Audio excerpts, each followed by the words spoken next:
देखिए जितने भी स्टूडेंट का 7 मार्च को सामाजिक विज्ञान का पेपर होने वाला है भाई, उनके लिए देखिए 70 सबसे ज़्यादा महत्वपूर्ण बहुविकल्पी प्रश्न लाए गए हैं।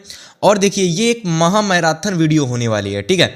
यानी इस वीडियो में आपको महा मैराथन मतलब सब कुछ जितने भी आपके बहुविकल्पी प्रश्न हैं वो एक वीडियो में आपको दिए गए हैं, ठीक है। तो कोई भी स्टूडेंट अगर इस वीडियो को पूरा देख लेता है तो भाई उसके देखिए पूरे मतलब जितने आपके एग्जाम में 20 नंबर के एमसीक्यू पूछे जाते हैं, लगभग आप लोगों के सारे एमसीक्यू आपको यहां से मिल जाएंगे, ठीक है। तो अगर आप ये वीडियो पूरा देख लोगे तो होपफुली आपके 20 नंबर भी बिल्कुल पक्के हो जाएंगे, ठीक है। तो चलिए आज की इस वीडियो में हम बताने वाले हैं क्लास 10 सामाजिक विज्ञान के बहुविकल्पी प्रश्न, जो कि भाई आप सभी लोगों को पता होगा कि सामाजिक विज्ञान में इतिहास, भूगोल, नागरिक शास्त्र और अर्थशास्त्र होता है।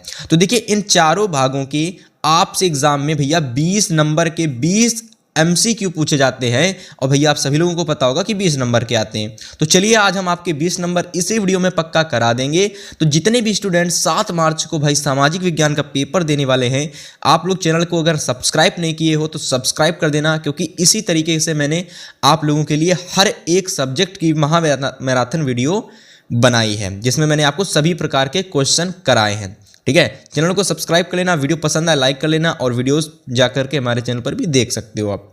तो चलिए सबसे पहले हम देखने वाले हैं कि कौन से ऐसे मोस्ट इंपॉर्टेंट क्वेश्चन हैं जो आपके एग्जाम में 7 मार्च को आपको देखने को मिलने वाले हैं। तो चलिए भाई सबसे पहला प्रश्न आप लोगों का आपकी स्क्रीन पर दिख रहा है, जो कि बहुत ही ज़्यादा मोस्ट इंपॉर्टेंट क्वेश्चन है कि यंग इटली सोसाइटी का संस्थापक कौन था? तो मेज़नी था। इसको जल्दी से नोट कर लो भाई, बहुत ज़्यादा इंपॉर्टेंट रिपीटेड क्वेश्चन है। फिर अगला क्वेश्चन है कि राष्ट्रवाद का प्रारंभ जिस देश से हुआ? तो भैया राष्ट्रवाद का प्रारंभ जिस देश से हुआ वह आपका फ्रांस है, ठीक है। यानी सबसे पहले राष्ट्रवाद का प्रारंभ जो था ना वो फ्रांस में हुआ था। आप इस तरीके से भी समझ सकते हो, बहुत ही ज़्यादा रिपीटेड क्वेश्चन है भाई। नेक्स्ट है कि फ्रांस की क्रांति है ना, कि फ्रांस की क्रांति कब हुई थी? तो आप लोगों को बताना है कि सन 1789 ईस्वी में फ्रांस की क्रांति हुई थी। फिर अगला क्वेश्चन आप लोगों का है कि निम्नलिखित में यह किसका कथन है कि जब फ्रांस छींकता है तो बाकी यूरोप को सर्दी जुकाम हो जाता है? तो मतलब आप लोगों को यह बताना है कि किसका कथन है कि जब फ्रांस छींकता है तो बाकी यूरोप को सर्दी जुकाम हो जाता है, ठीक है।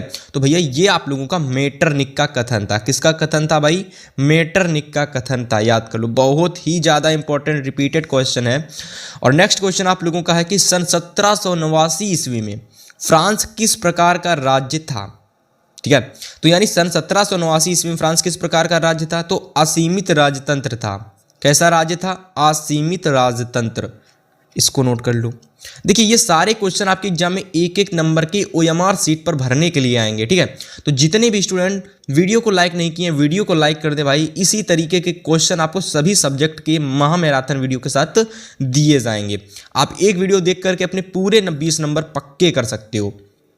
अगला क्वेश्चन है कि नेपोलियन बोनापार्ट की पराजय कब हुई थी? तो नेपोलियन बोनापार्ट था, उसकी पराजय कब हुई थी? तो ऑप्शन आप लोगों को लगाना है सही, सन 1815 ईस्वी में। यानी जो नेपोलियन बोनापार्ट था इसकी पराजय सन 1815 ईस्वी में हुई थी।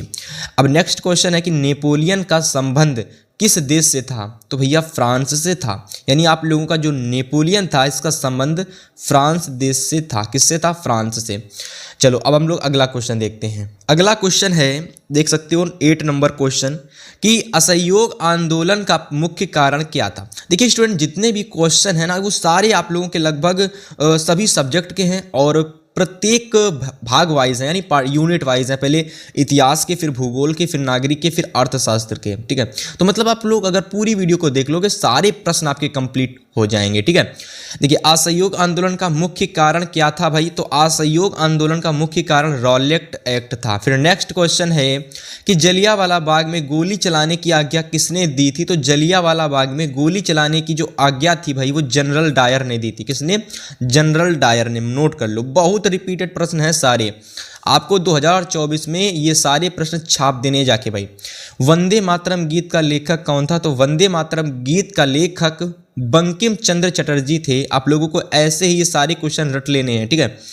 ये सारे क्वेश्चन आपको रटे होने चाहिए।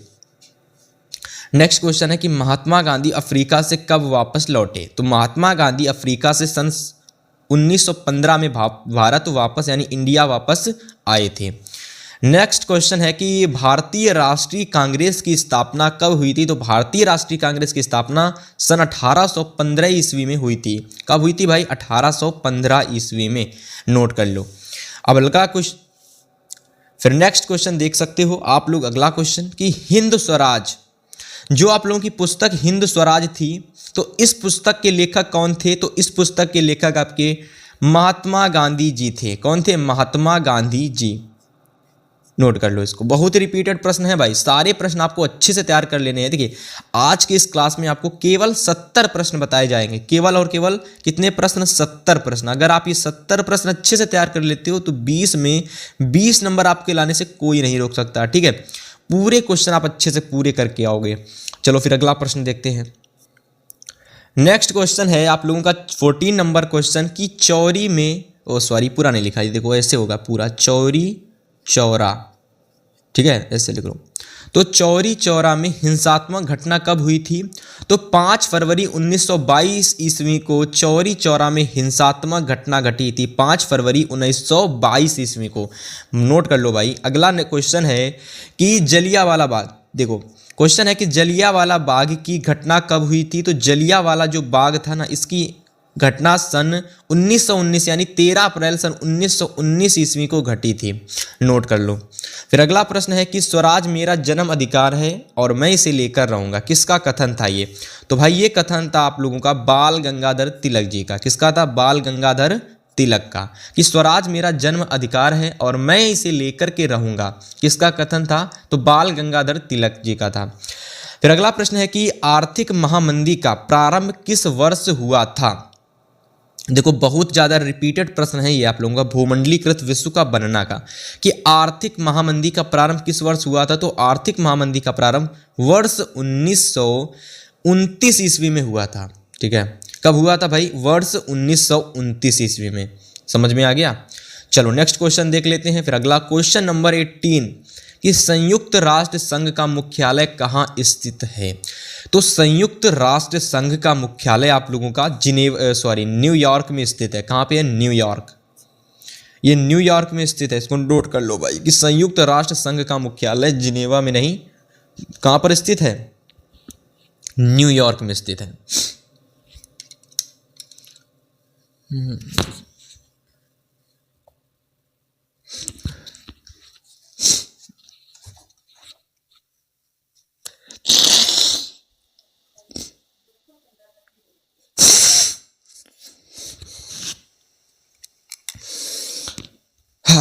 चलिए नेक्स्ट क्वेश्चन देख सकते हो आप लोग।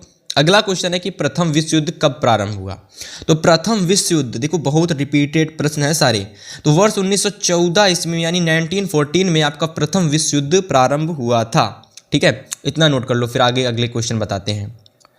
नेक्स्ट क्वेश्चन आप लोगों का कि वर्ष 1929 ईस्वी में आर्थिक महामंदी का मुख्य कारण क्या था? यानी 1929 ईस्वी में आई हुई आर्थिक महामंदी का मुख्य कारण क्या था? तो आप लोगों का मुख्य कारण था कृषि क्षेत्र में अधिक उत्पादन। ये आप लोगों का मुख्य कारण था, इसको नोट कर लो भाई। फिर नेक्स्ट क्वेश्चन है कि अफ्रीका में रिंडर पेस्ट क्या था? यानी जो अफ्रीका में, ठीक है, अफ्रीका में रिंडर पेस्ट क्या था? आपको ये बताना कि रिंडर पेस्ट क्या था। तो देखो रिंडर पेस्ट एक प्रकार की बीमारी थी। अब ये जो बीमारी थी ये इंसानों में नहीं पशुओं में होती थी। किसमें? पशुओं में।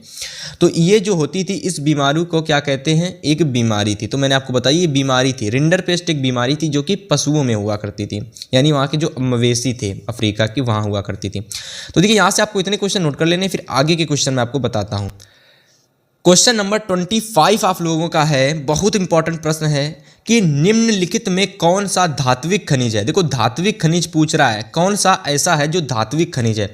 तो आप लोगों का जो मैग्नीज है ना, ये एक धात्विक खनिज होता है। देखो बहुत सारे ऑप्शन आपको दे रखे होंगे, ठीक है, लेकिन आप लोगों को मैग्नीज पर टिक लगाना है कि देखो निम्नलिखित में कौन सा धात्विक खनिज होता है, तो मैग्नीज आपको टिक लगा देना है अपने कॉपी पर। ठीक है, अब अगला क्वेश्चन है कि निम्नलिखित में से कौन सा राज्य बॉक्साइट का प्रमुख उत्पादक है? तो आप लोगों का ओडिशा जो है ना, ओडिशा कह लो या फिर ओडिशा कह लो, ये भैया आप लोगों का बॉक्साइट का एक प्रमुख राज्य है, यानी जहाँ पर अधिक से अधिक बॉक्साइट पाया जाता है। ठीक है, तो ओडिशा आपका सही होगा। फिर अगला क्वेश्चन है कि निम्नलिखित में कौन सा ऊर्जा का परंपरागत स्रोत है। तो आप लोगों को बताना है कि ऊर्जा का जो परंपरागत स्रोत होता है वो क्या होता है। तो वो आप लोगों का कोयला होता है। क्या होता है? कोयला। यानी जो कोयला होता है ये ऊर्जा का एक परंपरागत स्रोत होता है। नेक्स्ट क्वेश्चन है कि एंथ्रेसाइट, यानी जो आपका एंथ्रेसाइट होता है, तो एंथ्रेसाइट का संबंध किस खनिज से है। तो एंथ्रेसाइट का जो संबंध है भाई वो कोयला से है। किससे है? कोयला से। इसको टिक लगा लो, बहुत इंपॉर्टेंट क्वेश्चन है, जल्दी से टिक लगा लो। फिर नेक्स्ट क्वेश्चन है आप लोगों का कि निम्नलिखित में से कौन सा खनिज आधारभूत है। जो खनिज कहीं ना कहीं बहुत सारी चीजों में उपयोग किया जाता है वो आप लोगों का लौह अयस्क होता है। यानी कि भाई हम लोग क्या करते हैं, लोहे को बहुत सारी चीजों में उपयोग करते हैं। इसी वजह से जो हमारा आधारभूत खनिज है ना, खनिज, वो हमारा लौह अयस्क होता है। समझ में आ गया? सिंपल भाषा में एकदम। फिर नेक्स्ट क्वेश्चन है आप लोगों का कि भारत में वायु परिवहन का राष्ट्रीयकरण कब किया गया था। यानी वायु परिवहन का राष्ट्रीयकरण मतलब कि जिस दिन वायु का उद्घाटन हुआ था वायुकरण का, ठीक है, यानी राष्ट्रीय वायुकरण का, समझ में आया, यानी वायु परिवहन का, वो किस दिन किया गया था। तो वर्ष था 1953। अब दिन आपके एग्जाम में नहीं आएगा, ठीक है। ऑप्शन में अगर दिन आता है तो देख लेना, बाकी सन पूछा जाता है तो सन आपका 1953 ईस्वी था, जिस दिन मतलब कि जिस टाइम आप लोगों का वायु परिवहन का राष्ट्रीयकरण किया गया था। सिंपल भाषा में एकदम समझ में लो भाई, ठीक है। फिर नेक्स्ट क्वेश्चन है आप लोगों का, देखो अगला क्वेश्चन आप लोगों का है कि भाई श्रीलंका में निम्नलिखित में से कौन सा बहुसंख्यक वर्ग है। तो श्रीलंका में आप लोगों का एक सिंहली कह लो, सिंहली कह लो या फिर सिंहली कह लो, तो सिंहली एक वर्ग है जो कि आप लोगों का भाई बहुसंख्यक वर्ग है। कहाँ पे है? श्रीलंका में। तो श्रीलंका से रिलेटेड क्वेश्चन है, नोट कर लेना। अगला क्वेश्चन नंबर 32 है कि निम्नलिखित देशों में कहाँ संघात्मक शासन नहीं है। तो आप लोगों को बताना है भाई कि संघात्मक शासन कहाँ पर नहीं है, ठीक है। काफ़ी ज़्यादा रिपीटेड क्वेश्चन है, तो भैया राइट ऑप्शन आप लगा लोगे भारत। सारे प्रश्न आपको भाई 7 मार्च को सामाजिक विज्ञान के पेपर में हूबहू ऐसे ही देखने को मिलेंगे। नेक्स्ट क्वेश्चन है कि विभिन्न स्तरों पर सत्ता का बंटवारा कहलाता है। यानी विभिन्न स्तरों पर जो सत्ता का बंटवारा होता है वो क्या कहलाता है? सामुदायिक सरकार। क्या कहलाता है? सामुदायिक सरकार। मतलब कि जब विभिन्न स्तर पर हम लोग सत्ता का बंटवारा करने लगते हैं तो इसको हम लोग सामुदायिक सरकार कहते हैं। नेक्स्ट क्वेश्चन है कि नेपाल में राजतंत्र की समाप्ति कब हुई थी। तो भाई नेपाल में राजतंत्र, आप लोगों का जो नेपाल में राजतंत्र था ना, इसकी समाप्ति 2008 ईस्वी में हुई थी। कब हुई थी? 2008 ईस्वी में, नोट कर लो। नेक्स्ट क्वेश्चन है कि बेल्जियम में किस जाति समूह को सबसे अधिक आबादी है। यानी बेल्जियम जो आप लोगों का देश है बेल्जियम, तो वहाँ पर किस जाति समूह की सबसे अधिक आबादी है। यानी कौन से सबसे ज़्यादा जाति के लोग पाए जाते हैं, तो वो है फ्लेमिश जो जाति वर्ग है वहाँ पर अधिक आबादी है इस जाति वर्ग की, ठीक है ना। नोट कर लो, बहुत इंपॉर्टेंट क्वेश्चन है, सभी रिपीटेड क्वेश्चन आपके एग्जाम के लिए। अगला क्वेश्चन नंबर है कि भारतीय संघ में अवशिष्ट शक्तियाँ किसको प्राप्त हैं। तो भारतीय संघ में अवशिष्ट शक्तियाँ जो है ना संघ को प्राप्त हैं, संघ को, नोट कर लो, ये आपका राइट ऑप्शन होगा। भारतीय संघ में अवशिष्ट शक्तियाँ किसको प्राप्त हैं? तो संघीय राज्य व्यवस्था को। ये शायद पूरा ऑप्शन आप लोगों का हो जाएगा संघीय राज्य व्यवस्था। संघीय राज्य व्यवस्था इसका पूरा राइट ऑप्शन आपको हो जाएगा। यानी भारतीय संघ में अवशिष्ट शक्तियां संघीय राज्य व्यवस्था को प्राप्त हैं। फिर अगला क्वेश्चन हम देखने वाले हैं 37। क्वेश्चन नंबर 37 है आप लोगों का कि संविधान की 8वीं सूची में कितनी भाषाओं को मान्यता दी गई है। तो संविधान की 8वीं सूची में कितनी भाषाओं को मान्यता दी गई है। तो भाई आप लोगों की जो भाषाएं थी 22 भाषा, उनको मान्यता दी गई है। नोट कर लीजिए भाई, बिना पूछे आपको सारे प्रश्न रट लेने हैं अच्छे से। देखिए अगर आपको बोर्ड एग्जाम में 7 मार्च को सारे MCQ सही करके आने हैं, ठीक है, तो आपको इस वीडियो में बताए गए सारे प्रश्नों को अच्छे से नोट कर लेना है। 38 नंबर क्वेश्चन है कि वर्तमान समय में भारतीय संघ में कितने केंद्र शासित प्रदेश हैं। तो सभी लोगों को पता होगा कि 8 केंद्र शासित प्रदेश हैं। कितने हैं? 8 हैं। समझ में आ गया। अब अगला क्वेश्चन देखो, कि लिखित संविधान भारत में कब बनाया जाता है या फिर कब लागू किया गया था। तो 26 जनवरी को आप लोगों का, जिस दिन आप लोगों का 26 जनवरी है ना होता है, उस दिन आपका लिखित संविधान जो है ना उसको लागू किया गया था इस दिन। अगला क्वेश्चन है कि संविधान में उल्लिखित 3 अनुसूचियों में से निम्नलिखित में से कौन सा विषय समवर्ती सूची में शामिल होता है। तो शिक्षा, नोट कर लो। क्वेश्चन नंबर 41 है कि निम्नलिखित में कौन सी संघात्मक शासन की विशेषता नहीं है। तो संघात्मक शासन की विशेषता कौन सी नहीं है, तो कठोर संविधान। कठोर संविधान आप लोगों का राइट ऑप्शन होगा। जहां कहीं भी आपको ये ऑप्शन दिखे तो आपको इसको टिक लगा देना है, ठीक है। अगला प्रश्न है कि प्रति व्यक्ति आय को अन्य किस नाम से जाना जाता है। तो औसत आय से नाम से जाना जाता है। किस नाम से? औसत आय के नाम से जाना जाता है। क्वेश्चन नंबर 43 है कि शिशु मृत्यु दर, शिशु मृत्यु अनुपात निकाला जाता है। तो शिशु मृत्यु अनुपात निकाला जाता है 1000 जीवित बच्चों के बीच में, यानी 1000 जीवित बच्चों के बीच में शिशु मृत्यु अनुपात निकाला जाता है। निम्नलिखित देशों में किस देश का मानव, अगला है, तो निम्नलिखित देशों में किस देश का मानव विकास सूचकांक 2016 के अनुसार भारत से अधिक ऊंचा है। तो श्रीलंका का ऊंचा है। इसको आप नोट कर लीजिए। ये सारे प्रश्न आपके एग्जाम के लिए बहुत ज़्यादा रिपीटेड और इम्पॉर्टेंट क्वेश्चन है। 45 नंबर प्रश्न है कि निम्नलिखित देशों में से मानव विकास सूचकांक HDI के लिहाज से किस देश की स्थिति अन्य से बेहतर है। तो सबसे, देखिए बहुत सारे ऑप्शन दिए जाएंगे और उनमें से आपको एक ऑप्शन टिक लगा देना है भाई साहब। जो आप लोगों का श्रीलंका ऑप्शन है ये आपको एग्जाम में टिक लगा के आना है, ठीक है।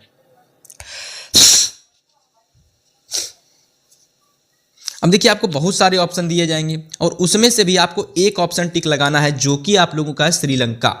समझ में आ गया? चलिए भाई अगला प्रश्न देख लीजिए। क्वेश्चन नंबर 46 है कि सामान्यतया किस देश का विकास निम्नलिखित में से किस आधार पर निर्धारित किया जाता है। यानी किसी देश का जो विकास होता है वो किस चीज़ों को देखकर निर्धारित किया जाता है। तो ऑप्शन आप लोग देख लोगे, प्रति व्यक्ति आय ये भी सही होगा, औसत आय ये भी सही होगा, लोगों के स्वास्थ्य की स्थिति ये भी सही होगा। यानी तीनों को देख करके, ठीक है, तीनों को देख करके, यानी भैया ऑप्शन अगर आपको लगाना है अपनी कॉपी में यानी अपने पेपर में तो आप लगा के आएंगे उपयुक्त सभी, यानी प्रति व्यक्ति आय, औसत साक्षरता, लोगों के स्वास्थ्य की स्थिति, इन तीनों से किसी देश का विकास क्या किया जाता है, निर्धारित किया जाता है। तो ऑप्शन नंबर आपका लास्ट वाला सही होगा, यानी उपयुक्त सभी में आपको टिक लगा के आना है, ठीक है भाई साहब। चलिए अगला प्रश्न देखते हैं।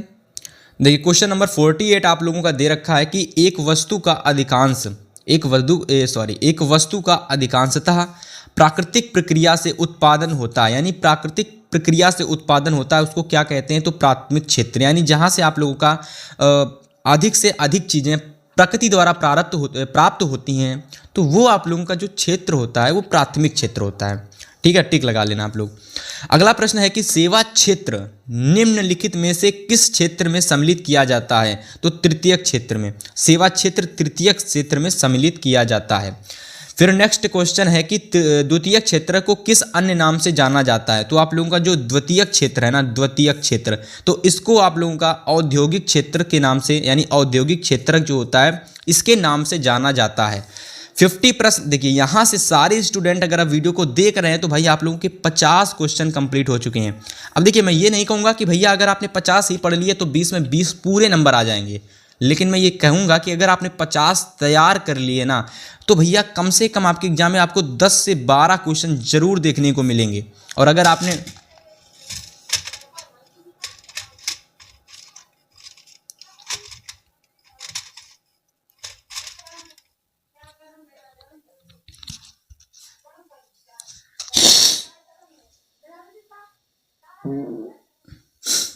और देखिए अगर आपने हमारे द्वारा बताए गए भाई 70 प्रश्नों को तैयार कर लिया, पूरी वीडियो को देख लिया ना, तो 70 प्रश्न पूरे कंप्लीट हो जाएंगे। फिर आप लोग आसानी से अपने 20 में 20 पूरे सही प्रश्न करके आओगे, क्योंकि लगभग आपको सारे प्रश्न मिल जाएंगे और जो प्रश्न आपको नहीं मिलेगा वो प्रश्न आप तुक्का मार के कर दोगे और इस तरीके से पूरे प्रश्न आपको बड़े ही अच्छे से आपके हो जाएंगे, ठीक है, समझ में आ गया। फिर अगला क्वेश्चन देख, तो अगला क्वेश्चन आप लोगों का है भाई कि सार्वजनिक और, ठीक है, सार्वजनिक और निजी क्षेत्र के विभाजन का आधार क्या है। यानी सार्वजनिक और निजी क्षेत्र जो होते हैं इनका विभाजन का आधार क्या होता है। तो भैया उद्यमों का स्वामित्व, उद्यमों का जो स्वामित्व होता है इनके विभाजन का आधार होता है। अच्छे से याद कर लेंगे सारे स्टूडेंट। नेक्स्ट क्वेश्चन है कि निम्नलिखित में से कौन सा ग्रामीण क्षेत्र में विकास का लक्ष्य है। ठीक है, कौन सा ऐसा क्षेत्र है जो ग्रामीण के विकास का लक्ष्य होता है।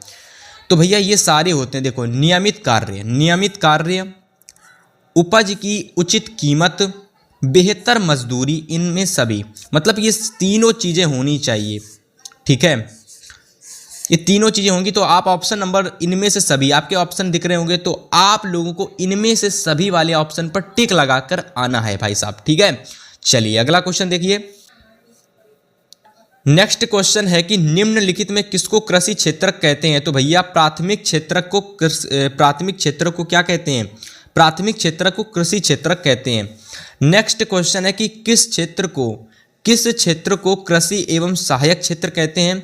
तो प्रारंभिक क्षेत्रक को कृषि एवं सहायक क्षेत्र कहते हैं। फिर अगला क्वेश्चन देख लो भाई, ज़्यादा समय आपको नहीं गवाएंगे, इसीलिए मैं एक ही आंसर लिख कर लाया हूँ ताकि आपका समय ज़्यादा ना मिले और आप पेपर से पहले कम समय में सारे क्वेश्चन अच्छे से नोट कर लें भाई। 55 नंबर क्वेश्चन है कि निम्नलिखित में से कौन सी गतिविधि क्षेत्रक के अंतर्गत आती है। तो खनन। तो आप लोगों की जो खनन होती है, ये जो गतिविधि होती है ना, ये भैया आप लोगों की खनन। ठीक है, इसको आप नोट कर लोगे। अगला प्रश्न है क्वेश्चन नंबर 56 कि स्वयं सहायता समूह में बचत और स्वयं सहायता समूह में बचत कह लो या फिर बचत कह लो। ठीक है, बचत ज़्यादा सही होगा।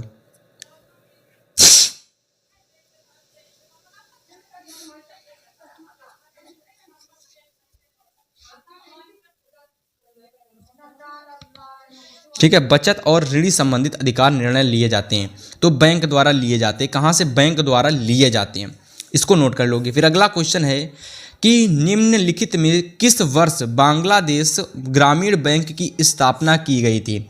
तो बांग्लादेश ग्रामीण बैंक की स्थापना वर्ष 1970 ईस्वी में की गई थी। कब की गई थी, वर्ष 1970 ईस्वी में। भारतीय रिजर्व बैंक यानी आरबीआई, ठीक है, जो आरबीआई आपकी भारतीय रिजर्व बैंक है, इसकी स्थापना कब हुई थी। तो बहुत रिपीटेड क्वेश्चन है भाई, ये 1935 ईस्वी में हुई थी।